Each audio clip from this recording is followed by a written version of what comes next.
Nokia 690 هم تلفونه با همون نوکیا بیله نام گابزده میشه با نوکیا 690 هم اینترنت آماده میشه با همه دمون تلفن گابزده اینترنت آماده میشه نکی گپ سر یه چیز میره گپ سر کامفورت بودن میره تلفنی که 1000 روبل 500 روبل دیگه تلفنی کمتر قیمت‌تره значит وای یگم برتری داره یگم خوبه داره که 500 روبل یا 1000 روبل این تلفن قیمت‌تره سلام علیکم دوستان در کانال ریالفون مسکو خوش آمدین. امروز ابزار کوتاه درباره تلفن سامسونگ گالاکسی A16 ارزان خداوی و تلفن ردمی نوت 14 میروه. یعنی ابزار کوتاه میشه و چیستا بلجه کوچک گپ میزنیم شده که همه فهمه درباره این تلفن. ای کامپلکت تلفن سر میکنیم. در داخل کامپلکت تلفن چی میشه؟ پیش همه چی گفتنیم که همه تلفن همش با یک مقصد ساختگیان. مثال با همون تلفن نوکیا هم گپ زده میشه و با آیفون 16 پرو مکس هم گپ زده میشه. نوکیا 690 هم اینترنت میداره، آیفون هم اینترنت میداره. نکی کامفورت کی باشه با خوب داره. مقصد تلفن که قیمت باشه، نه چسبه، توپی نکنه، اپراتیو کش بالام باشه. در وقتی اینترنت در اومدن در وقتی یگان مانتاژ کردن زاگروز کنه را و بسیاری با نچسبه، значит که وای کامفورت ای. تلفن خوبه مقصد. خب تلفن سامسونگ گالاکسی A16 در داخل کامپلکت تلفن چی میشه؟ سامسونگ قطعی آیفون قریب طول 3-4 سال میشه که در داخل کامپلکتش یگان چیز نمیمونه غیر داکیومنتاسیا، اسکریپت برای سیم کارت برآوردن و کابل تایپ سی با تایپ سی. آیفون پیشنهاد داد لایتینگ با تایپ سی، آیفون 15 16 تایپ سی با تایپ سی و سامسونگ باشن در سامسونگ هم کابل تایپ سی با تایپ سی میشه. دیگه یگان چیز در داخل کامپلکت سامسونگ دیدن نمیشه. و همین خاطر کامپلکت سامسونگ در کار نیست. ردمی نوت 14 باشه تلفن ردمی نوت 14 نرخش با نرخ سامسونگ A16 پشتی یخلای یگان 500 روبل یا که 1000 روبل فرق میکنه یکی پشتی یخلای نرخش. داخل کامپلکت ردمی نوت 14 چی میشه؟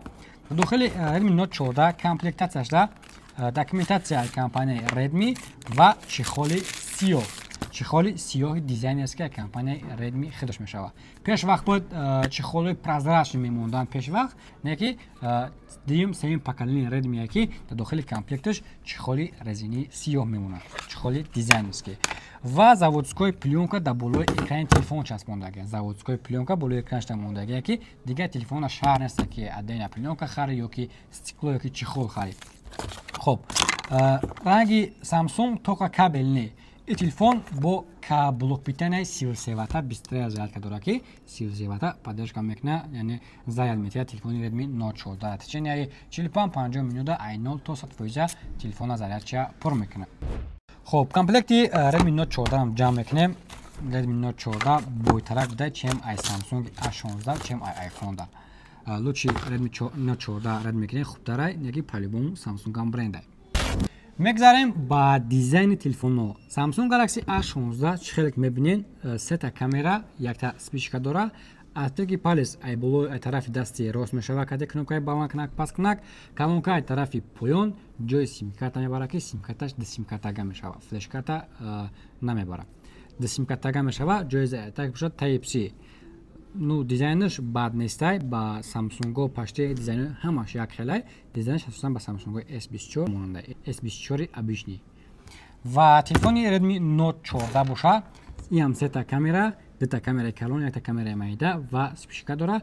کامera основной نوت 14 108 مگاپیکسل میشه و کنوپکای بالان کنک پاس کنک و کنوپکای پیتانش باشه ای طرف دستی راست دینامش استرودینامیکا همه طرفی بولو همه طرف پایین میشه و جای سیم کارتش ای پایین این تلفن هم دو تا سیم کارت میبره. ماتریال نوت 14 باشه ماتوی رنگی ماتریال سامسونگ A16 هردش پلاستیکی ماتوی میشه ماتریال پشت کارتش و تلفن سامسونگ گالاکسی A16 باشه چخیل گفتن در این کامپلکت هیچ نداره.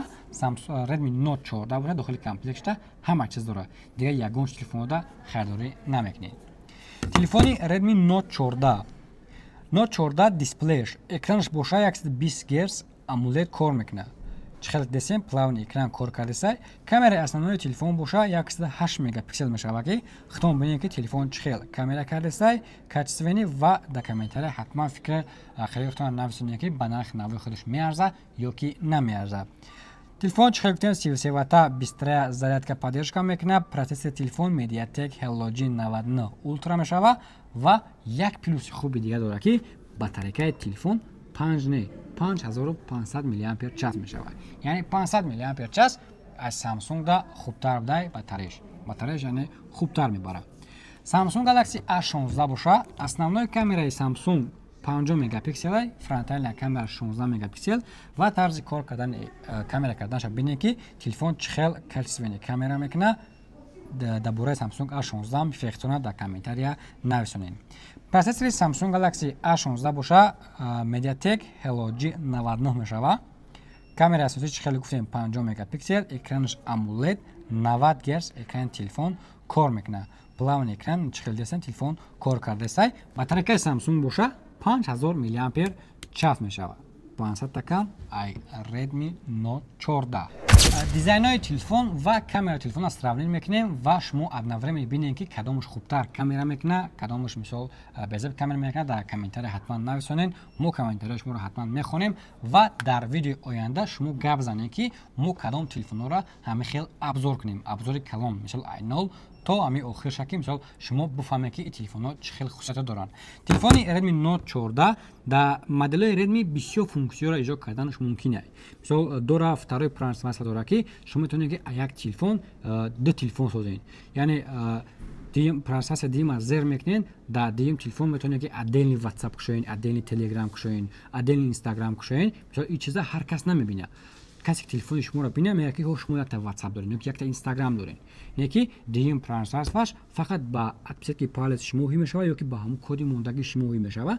Телефони Redmi ҳама хел хусусиятҳоро доранд ки баъзе приложение, баъзе мисол секретҳо мисол одама метавонад ки баҷо кунад.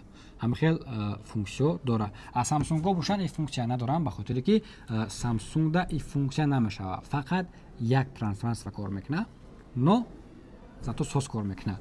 Samsung A16 ман намегум ки Samsung A16 хубтар ай Note 14 ёки Note 14 хубтар ай Samsung да. Ба чӣ хотир? Ба хотире ки Samsung A16 минус плюс чихча дорад, Redmi Note 14 боша минус плюс чихча дорад. Redmi Note 14 вақти харидорӣ мекунӣ, дига ягон чи дига расход намекунӣ. Стекло намехарӣ, чихол намехарӣ, блок намехарӣ, дига ягон чи телефонро харидорӣ намекунӣ. Не ки Samsung да боша вақти телефонро харидорӣ кардӣ, маҷбурӣ ки якта стекло харӣ ёки блок питания харӣ ёки мақсад чихол отдельно харӣ. Но телефони Samsung ҳам плюс чихча дорад ки бренди Samsung хубтар чем ай бренди Redmi да. Не ки дар ҳолате ки Samsung арзон боша ва Redmi қиматтар боша, значит Redmi хубай. Чаро дар аввали видео гуфтам, телефоне ки 1000 рубл қиматтаракай, значит ва ягон плюси чихча дорад.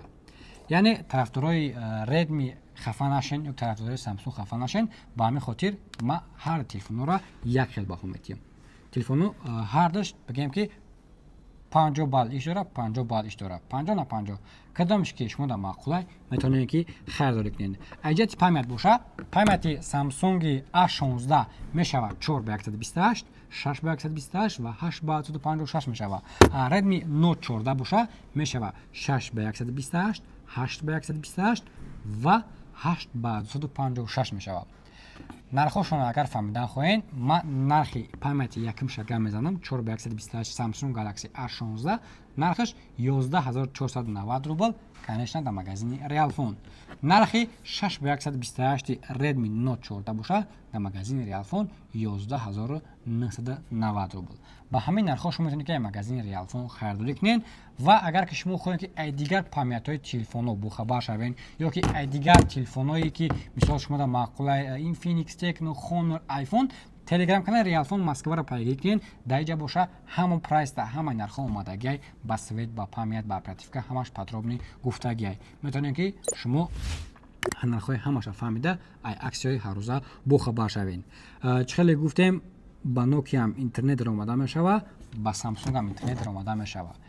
Гап сари комфорт будан меравад. Не ки агар хоҳе ки бо аида телефонҳои аида комфорт будан хоҳӣ, маътада телефонҳои компанияи Redmi боша, Redmi Note 14 Pro, Redmi Note 14 Pro Plus ёки моделҳои Xiaomi 14, Xiaomi 15 ва тавсия мекунам. Ай моделҳои Samsung боша, Samsung A56, S24, S24 Ultra, S25 Ultra инҳоро тавсия мекунам. Ино комфорттаранд чем ай телефони Note 14, чем ай телефони Samsung Galaxy A16. Лучи телефонҳои харед ки баъза дар нархаш мисол шумо дар вақти кор кардан азоб накашед. چه خیلی گفتیم نرخ‌ها را گفتیم подробно همش فهموندیم. اگر با شما تلفن در کار شده باشد میتونید که بر رقم بلوی کرامدگی زنگ زنین و مراجعه کنین. اپراتورها باشد در مدت کوتاه به همه شما جواب خواهند داد. آدرس‌های ما در شهر مسکو مترو بوترسکا ویخد 4 торговый центр зеленый. 4 магазини Real Phone мешавад. Доставка бошад, доставка ба тамоми шаҳру областҳои Россия ва ҳама шаҳру ноҳияҳои Тоҷикистон дорем. Дохили Москвада бошен, парво накунед, то пеш метротона доставка хоҳем кард. Доставка боша ай 300 рубл сар мешавад. Дохили Москва то метро 300 рубл, Тоҷикистон ай 850 рубл сар мешавад ва почта боша, хай почта ай зависит ай ҳаму грамм, ай ҳаму грамми телефон мекунад ки ҳаму посилкаи шумо чанд грамм мешавад. 300 рубл мешавад, 400 рубл мешавад, 500 рубл мешавад. ин ша ҳаму тарозу муайян мекунад. اگر با شما بلیط‌های هواپیما در کار باشد میتونید به اویاکاسه ریال آویا مراجعه کنید. رقم‌های در زیر اکران بوده میتونید که زنگ زده نرخ نوی بلیط‌ها با خبر شوید.